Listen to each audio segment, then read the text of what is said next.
Hello everybody and welcome to the Scouting Report. I'm Dan Hayek here with Matt Doyle, and today we're previewing the Saturday afternoon match between the New York Red Bulls and Philadelphia Union. Matt, this is a budding rivalry in MLS. It wasn't featured during rivalry week, but do you think it'll be a chippy, tight affair like we saw all of rivalry weekend? It could veer in that direction. Philly fans and New York fans don't like each other that much. That said, can it be a rivalry when one team has won the last 5 meetings? And that's, I mean, that is the case. New York has really had the Union's number. Philly knows that, of course, so they'll want to kick and scrape and scratch and claw and do whatever they can to get a point, maybe 3. But the Red Bulls, they really are a different beast at home than they are on the road. They're very ineffective when they leave Red Bull Arena.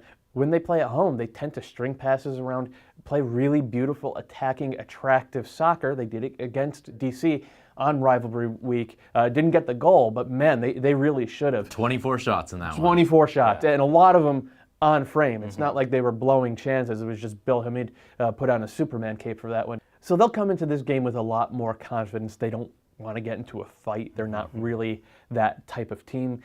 Philly might be. So that could have a pretty big influence on how this one plays out. Well, one guy on Philly that's coming in with his own confidence is Jack McInerney. He's scored 2 goals so far in 3 games. He's looked really good in those 3 games. Talk about his skill set and whether or not it's one that can exploit the New York backline. He is the American Chicharito. Okay, obviously, it's a big comparison, and I'm not saying he's as good as Chicharito, but the stuff that Chicharito does well, which is finding gaps, his movement off the ball, especially in the 18. This is all the stuff that Jack McInerney makes his living on. He's just fantastic at it. And tip of the hat to our buddy Greg Lawless, who has been saying this about McInerney since for 2010. Yeah, since 2010.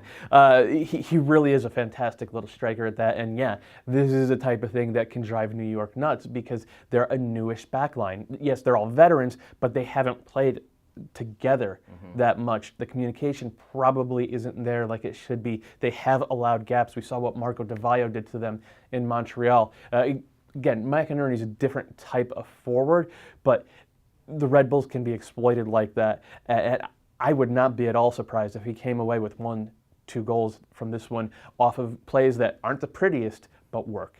Now, from the New York perspective, they've been running a lot of 4-4-2 to start the season. In the preseason, we saw a lot of 4-3-3 out of them, and it looked good. Do you expect that Mike Petke might change things up for this one to sort of spark the attack? I don't think so, because Fabian Espindola pulled up lame with a hamstring injury midweek. Lloyd Sam still not 100% fit.